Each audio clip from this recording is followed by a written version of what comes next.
ഇങ്ങോട്ട് ആടി കൈ എനിക്ക് തിരുവാതിര കളിക്കാൻ ഡാൻസ് കളി സാരി കൊടുക്കണ പെട്ടെന്ന് ഇഞ്ചക്ഷൻ എടുത്തതാണ്.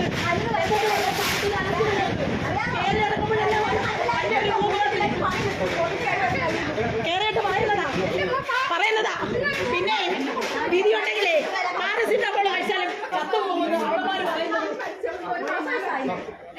ഞാൻ എല്ലാ വർഷവും ഇവിടെ വരാറുണ്ട് സാറേ. സാറേ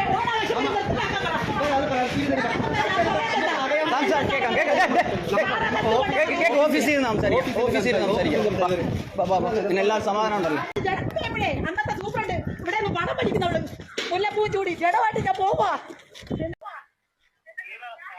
നമസ്കാരം, പുതിയ വീഡിയോയിലേക്ക് വീണ്ടും സ്വാഗതം. നാടെങ്ങും ഓണത്തിന്റെ തിരക്കും ഓണാഘോഷത്തിന്റെ ലഹരിയുമാണ്. അവിട്ടം ദിവസത്തിലാണ് ഞാൻ ഈ വീഡിയോ ആക്ച്വലി എടുക്കുന്നത്. എന്റെ പ്രിയപ്പെട്ട പ്രേക്ഷകർക്ക് ഓണാശംസകൾ നേരുന്നു. സിനിമയായിട്ട് വീഡിയോ കാണുന്നവരുണ്ടെന്ന് വിശ്വസിക്കുന്നു. അന്നേരം ആദ്യമായിട്ടാണ് എന്റെ വീഡിയോ കാണുന്നതെങ്കിൽ ജസ്റ്റ് ഒന്ന് സബ്സ്ക്രൈബ് ചെയ്യാനായിട്ട് മറക്കരുത്.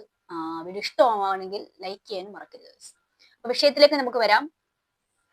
തിരുവനന്തപുരം SIT ഹോസ്പിറ്റലിൽ കഴിഞ്ഞ ദിവസം നടന്നൊരു സംഭവം യൂട്യൂബിലൂടെ കാണാനിടയായി, സോഷ്യൽ മീഡിയയിൽ കാണാനിടയായി. ആ ഒരു വീഡിയോ കണ്ടപ്പോൾ ആക്ച്വലി അതിനെക്കുറിച്ച് റിയാക്ട് ചെയ്യാതിരിക്കാനേ എനിക്ക് തോന്നിയില്ല. ആക്ച്വലി റിയാക്ട് ചെയ്യണമെന്ന് തോന്നി. ആ ഒരു വീഡിയോയിൽ 10 വർഷം മുമ്പ് ആ ഒരു അമ്മ, ഈ വീഡിയോയിൽ ഞാനിപ്പോ കാണിച്ച ഒരു അമ്മ തന്റെ കുഞ്ഞുമായിട്ട് ആ ഒരു ഹോസ്പിറ്റലിൽ വന്നതാണ്. എന്താണ് അസുഖം എന്ന് അവർ പറയുന്നില്ല. ആക്ച്വലി അവരുടെ കുഞ്ഞുമായിട്ട് അവർ വന്നു. അന്ന് ഓണാഘോഷമായിരുന്നു ഇവിടെ. ആ സമയത്ത് അവിടുത്തെ ജീവനക്കാരും അതിന്റെ സൂപ്രണ്ടും ഓണാഘോഷത്തിന് തിരക്കിലായിരുന്നു. അതുകൊണ്ട് സെറ്റിസാരി ഉടുത്ത് എനിക്ക് തിരുവാതിര കളിക്കാനായിട്ട് പോകണം, അല്ലെങ്കിൽ എനിക്ക് വടം വലിക്കാനായിട്ട് പോകണം എന്ന് പറഞ്ഞിട്ട് ആ ഒരു അസുഖത്തിന് വേണ്ടിയിട്ട് ഉചിതമായിട്ടല്ലായിരിക്കും ഒരു ഇഞ്ചക്ഷൻ കൊടുത്തിട്ട് ഓണാഘോഷം ആഘോഷിക്കാനായിട്ട് പോയി. ആ ഒരു ലഹരിയില് അവരതിനെ കുറിച്ചൊന്നും ആലോചിച്ചില്ല. ജനങ്ങളുടെ ജീവനും അല്ലെങ്കിൽ ആരോഗ്യത്തിനും അങ്ങേയറ്റം വില നൽകേണ്ടവരാണ് ആരോഗ്യ പ്രവർത്തകർ എന്ന് പറഞ്ഞു കഴിഞ്ഞാൽ. അവര് ആ കുട്ടിക്ക് ഒരു ഇഞ്ചക്ഷൻ കൊടുത്തിട്ട് അങ്ങ് പോയി. കുറച്ചു കഴിഞ്ഞപ്പോ അമ്മയ്ക്ക് ആ കുഞ്ഞിന്റെ ജഡവുമായിട്ട് ആശുപത്രിയിൽ നിന്ന് പോകേണ്ടി വന്നു. അതിപ്പോഴല്ല, 10 വർഷം മുമ്പ് ആ ഹോസ്പിറ്റലിൽ നടന്നൊരു സംഭവമാണ്. ആ അമ്മ കഴിഞ്ഞ ദിവസം ഓണാഘോഷ സമയത്തും അവിടെ വന്ന് ആ ഒരു വിഷയത്തെ ചൊല്ലിയുണ്ടായ തർക്കമാണ് നമ്മൾ ഈ വീഡിയോ കാണുന്നത്. അത് കഴിഞ്ഞ ദിവസം മാത്രമല്ല നടക്കുന്നത്. ഏകദേശം ഒരു 10 വർഷം, ഈ ഇത്രയും വർഷം മുടങ്ങാതെ അവർ ചെയ്തുകൊണ്ടിരിക്കുന്ന കാര്യമാണ് ആ വീഡിയോ കാണുന്നത്. അവരതിനകത്ത് കയറിയിട്ട് അത്തപ്പൂക്കളൊക്കെ നശിപ്പിച്ച് അവരുടെ ക്രോധം വളരെയധികം നമുക്ക് വളരെ വികാരത്തോടെ ആ ഒരു വീഡിയോ കാണേണ്ട ഒരു അവസ്ഥയായിരുന്നു. ആക്ച്വലി അവർ കഷ്ടപ്പെട്ടിട്ട് അത്തപ്പൂക്കളമാണ്, അല്ലെങ്കിൽ ആരോഗ്യ ജീവനക്കാര് അവര് അങ്ങേയറ്റം അവരുടെ എഫേർട്ട് നമ്മൾ മാനിക്കണമെന്നൊക്കെ പറയും. പക്ഷെ എന്നിരുന്നാലും ആ ഒരു വീഡിയോ അവരുടെ ആ ഒരു മാനസികാവസ്ഥ കാണുമ്പോൾ നമുക്കൊന്നും പറയാനായിട്ട് വരുന്നില്ല. 10 വർഷം മുമ്പ് നടന്നൊരു സംഭവം ഇന്നും അതൊരു അനാസ്ഥയായിട്ട് നിലനിൽക്കുന്നു എന്നുള്ളതാണ്. ആരോഗ്യ മേഖലയിലെ അനാസ്ഥ എന്ന് പറയുന്നത് നമുക്ക് നിത്യസംഭവമാണ്. നമുക്കതിനകത്ത് ഒരുപാട് കേട്ടിട്ടുണ്ട്. ഒരു വർഷം തന്നെ എത്ര കേസുകളാണ് വരുന്നതെന്ന് പോലും പറയാൻ പറ്റുന്നില്ല. അപ്പം ആ ഒരു അമ്മയ്ക്കൊപ്പം ആ ഒരു അമ്മ മാത്രമല്ല, അതിന്റെ കൂടെ മറ്റൊരമ്മയും കൂടി ഉണ്ടായിരുന്നു. അവര് വാർത്തയ്ക്കകത്ത് പറയുന്നുണ്ട്. അന്നേരം ഈ ഒരു അമ്മയുടെ ആ ഒരു നമ്മൾ ഹൈലൈറ്റ് ആയിട്ട് ആ വീഡിയോ കാണുന്നത്. അപ്പം ഇവരും ആ ഒരു അമ്മയുടെ 2 പേരോടാണ് ആക്ച്വലി ആ ഒരു പ്രതിഷേധം നടത്തുന്നത്.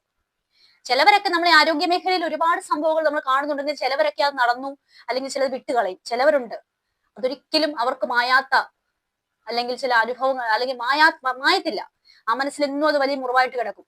ഒരമ്മയെന്ന നിലയിൽ തന്റെ കുഞ്ഞിനോടുള്ള വികാരം എന്ന് പറയാൻ അല്ലെങ്കിൽ നമുക്ക് പറഞ്ഞറിയിക്കാൻ പറ്റാത്തതാണ്.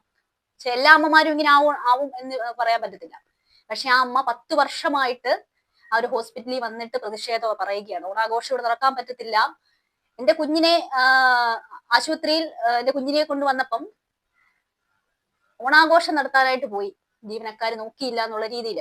ഒരു പക്ഷെ ഞാൻ പറയാനായിട്ട് എനിക്ക് ആക്ച്വലി പറയാനായിട്ടുള്ള നമ്മൾ ഈ ഹോസ്പിറ്റലിൽ ഓണാഘോഷം എന്നൊരു കാര്യം മലയാളികൾക്കുള്ള ഒരു ദേശീയ ഉത്സവമാണ്. ആക്ച്വലി അത് ശരിയാണ്. നമുക്കൊരിക്കലും അതിനെ നമുക്ക് അല്ലെങ്കിൽ ഇന്ന ആൾക്കാർ ആഘോഷിക്കരുത് അങ്ങനെയൊന്നുമില്ല.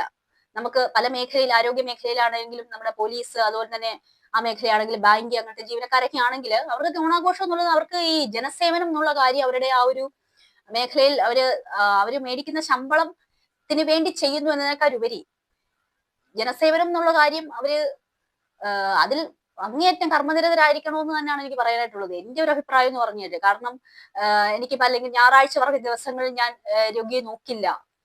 ചില ഡോക്ടേഴ്സിന്റെ ഒക്കെ നിലപാടാ ഞായറാഴ്ച ദിവസങ്ങളിൽ ഡോക്ടറെ നോക്കില്ല. നമ്മളൊക്കെ വീട്ടിൽ പോയി കഴിഞ്ഞു കഴിഞ്ഞാൽ പറയും ഇന്നത്തെ ദിവസം ഞാൻ നിങ്ങളെ നോക്കില്ല, ഇന്ന് എനിക്ക് അവധിയാണ്, ഞാൻ വർക്ക് ചെയ്യാൻ പാടില്ല. അങ്ങനെ ചില ഡോക്ടേഴ്സിന്റെ നിലപാട് നമ്മളൊക്കെ വാർത്ത കേട്ടിട്ടുണ്ട് പല സംഭവങ്ങളിലും അല്ലേ. അങ്ങനെ സത്യം പറഞ്ഞു കഴിഞ്ഞാൽ ആരോഗ്യ മേഖല അല്ലെങ്കിൽ അതുപോലെ തന്നെ സാമൂഹ്യ പ്രവർത്തനത്തിൽ നിൽക്കുന്നവര് അവർ ശമ്പളം മേടിക്കുന്നു, ജോലി ചെയ്യുന്നു എന്നതിനേക്കാളുപരി പക്ഷെ അങ്ങനെയല്ല, ജനങ്ങളുടെ ജീവനും ജനങ്ങളുടെ സമ്പത്തിനും ആരോഗ്യത്തിനും ഒക്കെ അവര് അങ്ങേയറ്റം സംരക്ഷണം കൊടുക്കേണ്ടവർ എന്ന് തന്നെയാണ് ഗൈസ് എനിക്ക് പറയാനുള്ളത്. കാരണം നമ്മളിപ്പം ആരോഗ്യ മേഖലയിലാണെങ്കിൽ ജോലി ചെയ്യുന്നവർക്ക് ഓണം ആഘോഷിക്കാം, പക്ഷേ എന്നിരുന്നാലും ഒന്നുകിൽ ഹോസ്പിറ്റലിൽ ഫുൾ അവധി കൊടുത്തിട്ട് അല്ലെങ്കിൽ ഒരു പക്ഷേ കുറച്ചുപേരെ അതിനായിട്ട് മാറ്റി നിർത്തുക, കുറച്ചുപേരെ ഓണം ആഘോഷിക്കുക, അങ്ങനെ അവരുടെ ജോലി കൂടി മുന്നോട്ട് അത് പ്രത്യേകിച്ച് പ്രവൃത്തി ദിവസത്തിൽ ഓണം ആഘോഷിക്കുകയാണെങ്കിൽ അല്ലെ. ഹോസ്പിറ്റൽ എന്ന് പറയുമ്പോൾ അവർക്ക് അവധി ആക്ച്വലി ഇല്ല, എന്നിരുന്നാലും അല്ലെങ്കിൽ ഹോസ്പിറ്റലിൽ അല്ലാതെ വേറെ എവിടെയെങ്കിലും ഓണം ആഘോഷിക്കാനായിട്ട് ശ്രമിക്കാമല്ലോ, ഓഡിറ്റോറിയത്തിലോ മറ്റ് സജ്ജീകരണം അവിടെ കൊണ്ടുവരിക എന്നുള്ളതാണ്, മറ്റെവിടെങ്കിലും വെച്ച് നടത്തുക എന്നുള്ളതാണ്. ഒരു അങ്ങേയറ്റം വികാരത്തോടെ ഒരു രോഗിയായിട്ട് ആ ഹോസ്പിറ്റലിലേക്ക് വരുന്ന ഒരു പേഷ്യന്റിന്റെ അല്ലെങ്കിൽ ഒരു അമ്മയുടെ അവസ്ഥ എന്ന് പറഞ്ഞു കഴിഞ്ഞാൽ നമുക്കറിയാമല്ലോ. അന്നേരം അവിടെ ഓണം ആഘോഷിക്കാൻ പോവാണെന്ന് പറയുമ്പോൾ നമ്മൾ രോഗിയാവുമ്പോൾ നമ്മുടെ വികാരം എന്തുമായിരിക്കും എന്നുള്ളതാണ്. ഒരുപക്ഷെ അവർക്കല്ലെങ്കിൽ പറ്റില്ലായിരുന്നെങ്കിൽ ഒരുപക്ഷെ ആ അമ്മയും കുഞ്ഞിനെ മറ്റൊരു ഹോസ്പിറ്റലിലേക്ക് മാറ്റുകയും ചെയ്യണമായിരുന്നു. അവര് ഇഞ്ചക്ഷൻ കൊടുത്ത് അവിടെ ഇട്ടു എന്നുള്ളതാണ്. അത് ഉചിതമായതായിരുന്നില്ല എന്ന് പറഞ്ഞ് അവര് വളരെ വികാരത്തോടെ പ്രതികരിക്കുന്ന ഒരു വീഡിയോ അത് 10 വർഷമായിട്ട് തുടരുകയാണ്. ഇതിൽ നമുക്ക് ബാക്കി കാണാം.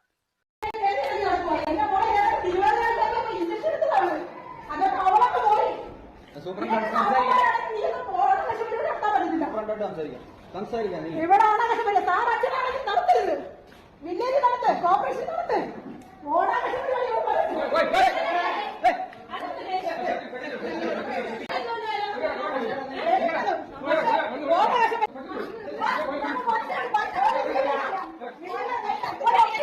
ഓണാഘോഷത്തിനിടയിൽ അവർ വന്ന് അവരുടെ വികാരം അവര് പറയുമ്പം, അവരുടെ പരാതി അവർ പറയുമ്പം, അവരുടെ കുഞ്ഞിനെ നഷ്ടപ്പെട്ട ഒരു പരാതി, ഒരു വിഷമം അവർ പറയുന്നത്, അവർ ഇന്ന് വരെ ഓണം ആഘോഷിക്കുന്നുണ്ടോ എന്ന് പോലും അറിയത്തില്ല. അത്രത്തോളം മനസ്സിലേറ്റ ഒരു മുറിവാണ് അവർ അവിടെ വന്ന് അവർ പറയുന്നതെന്നുള്ളത്. അന്ന് തൊട്ട് ഇന്ന് വരെ അവർ പറയുന്നുണ്ട്, എല്ലാ വർഷവും ഓണത്തിന് വന്നിട്ട് ഫസ്റ്റ് അവർ വന്നിട്ട് ആ അത്തപ്പൂക്കളൊക്കെ നശിപ്പിക്കുന്നുണ്ട്. പക്ഷെ അവർക്ക് നമുക്ക് ഒരിക്കലും അവരുടെ വികാരത്തിന് മുമ്പിൽ ഒന്നുമല്ലെന്ന് തന്നെയാണ് എനിക്ക് പറയാനായിട്ടുള്ളത്. അപ്പം ആരോഗ്യ മേഖല അല്ലെങ്കിൽ ഏത് ജനങ്ങളുടെ സേവനത്തിന് മുൻപന്തിയിൽ നിൽക്കുന്ന അല്ലെങ്കിൽ 100% അർപ്പണബോധം ഉള്ള മേഖലകളിലെ ജീവനക്കാരെന്ന് പറഞ്ഞു കഴിഞ്ഞാൽ, അതിപ്പോ ആരോഗ്യ മേഖലയാണെങ്കിൽ എന്ന് പറഞ്ഞാലും സാമൂഹ്യ പ്രവർത്തനമാണെന്ന് പറഞ്ഞാലും വാങ്ങുന്ന സാലറി അതിനേക്കാൾ ഉപരി അല്ലെ അവരുടെ ജീവന് കൂടി ഞങ്ങൾ ബാധ്യസ്ഥനാണെന്നുള്ളൊരു ബോധം എല്ലാവർക്കും ഉണ്ടാവണമെന്ന് എനിക്ക് ഈ മേഖലയിൽ പ്രവർത്തിക്കുന്ന ആൾക്കാർക്ക് അല്ലെ. അല്ലെങ്കിൽ നമ്മൾ എന്ത് ചെയ്യുക, അല്ലെങ്കിൽ വരുന്ന അല്ലെങ്കിൽ രോഗികളുടെ മുമ്പിൽ നിന്ന് അല്ലെങ്കിൽ അവരെ അവഗണിക്കാത്ത രീതിയിൽ മറ്റു ദിവസങ്ങളിൽ അല്ലെങ്കിൽ അവധി കൊടുത്തിട്ട് അല്ലെങ്കിൽ മറ്റ് സ്ഥലത്ത് വെച്ചിട്ട് നടത്തുക എന്നുള്ളതാണ്. അതിനുവേണ്ടി പ്രത്യേക ആരോഗ്യ പ്രവർത്തകരെ അല്ലെങ്കിൽ ആ സമയത്ത് അതിന്റെ ജോലി കൂടി മുന്നോട്ട് അല്ലെങ്കിൽ ഒരു സദ്യയോ അല്ലെങ്കിൽ ജസ്റ്റ് അത്തപ്പൂക്കളോ ആ രീതിയിലൊക്കെ മാറ്റുക. കാരണം അല്ലെ ആരോഗ്യ പ്രവർത്തകർ എന്ന് പറയുന്നത് ജനങ്ങളുടെ ജീവന് 100% ഉത്തരവാദിത്വം പുലർത്തേണ്ടവരാണ് ആരോഗ്യ പ്രവർത്തകർ. പിന്നീട് വരുന്ന ഇങ്ങനത്തെ സാധനങ്ങളൊന്നും അല്ലെങ്കിൽ ഇങ്ങനത്തെ ആരോപണങ്ങൾ താങ്ങാവുന്നതിനപ്പുറമാകും എന്ന് മാത്രമേ ഗൈസ് എനിക്ക് പറയാനായിട്ടുള്ളൂ. വീഡിയോ ഇഷ്ടമായെങ്കിൽ തീർച്ചയായിട്ടും ലൈക്ക് ചെയ്യാനായിട്ട് ശ്രമിക്കുക, സബ്സ്ക്രൈബ് ചെയ്യാത്തുണ്ടെങ്കിൽ സബ്സ്ക്രൈബ് ചെയ്യാനായിട്ട് ശ്രമിക്കുക ഗൈസ്. പുതിയ വീഡിയോയിൽ കാണാം.